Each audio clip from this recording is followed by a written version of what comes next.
है। उसके बाद हमारे पास आयोटा की स्पेसिफिकली हमारे पास कुछ प्रॉपर्टीज़ आ जाती हैं, ठीक है। उनमें सबसे पहले तो एक बहुत मशहूर सामान्य प्रॉपर्टी है, वो ये है कि आयोटा वो वाहिद नंबर है जिसका मल्टीप्लिकेटिव इनवर्स और उसका एडिटिव इनवर्स इक्वल होते हैं। एडिटिव इनवर्स क्या होता है, वो हम पता है कि उसको -1 से मल्टीप्लाई करें तो एडिटिव इनवर्स बन जाता है। कि लेट्स से आयोटा का एडिटिव इनवर्स क्या होगा, वो हमारे पास होता है माइनस आयोटा, ठीक है। और अगर मैं आपसे पूछूं कि आयोटा का मल्टीप्लिकेटिव इनवर्स क्या होगा, तो आप कहेंगे कि वो 1/आयोटा होता है। और मैं आपको बता दूंगा ये दोनों बिल्कुल इक्वल होते हैं। आपको जो मैंने अभी इनवर्स वाला फॉर्मूला पढ़ाया, आप उससे भी चेक कर देते थे, आपके पास आंसर माइनस आयोटा ही आएगा, ठीक हो गया।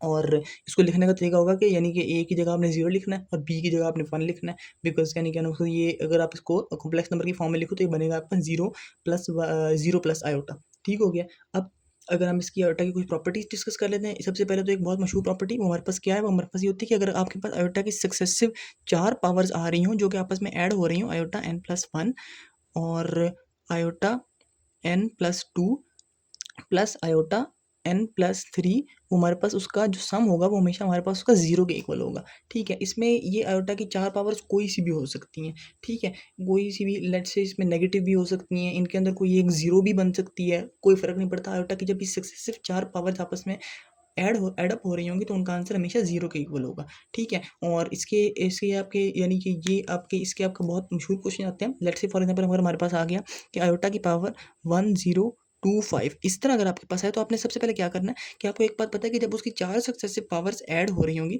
ठीक है, वो ऐसे आएगा कि एक मिनट, लेट्स से आ जाए समेशन का आ गया कि n=1 से लेकर n=1025 तक आयोटा की पावर को ऐड करना है, ठीक है। आयोटा की पावर n कि आयोटा की पावर 1 प्लस आयोटा की पावर 1025 पे ऐसे ऐसे आगे आगे चलते रहना है।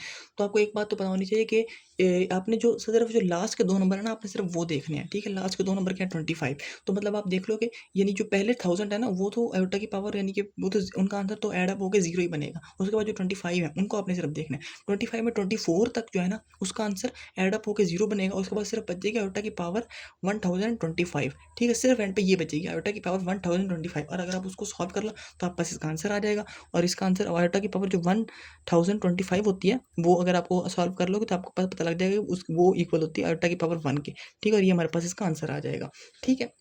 अब इसके बाद एक और चीज़ दूसरी इसकी प्रॉपर्टी वो क्या होती है हमारे पास कि अगर आयोटा की यानी कि 4 सक्सेसिव पावर्स हों जो आपस में मल्टीप्लाई हो रही हों, iota n+1 multiply by iota n+2 multiply by iota n+3, अगर 4 सक्सेसिव पावर आयोटा की मल्टीप्लाई हो रही हों तो उनका आंसर -1 के इक्वल होगा, ठीक है।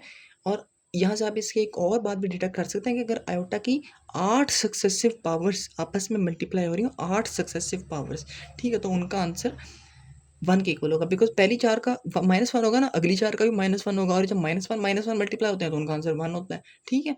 ये भी आपने अपने पास याद रखनी है। उसके अलावा कुछ और है वो भी मैं लिख देता हूँ। सबसे पहले तो होता है कि 1 प्लस आयोटा का होल स्क्वायर किसके इक्वल होता है, वो हमारे पास होता है 2 आयोटा के इक्वल।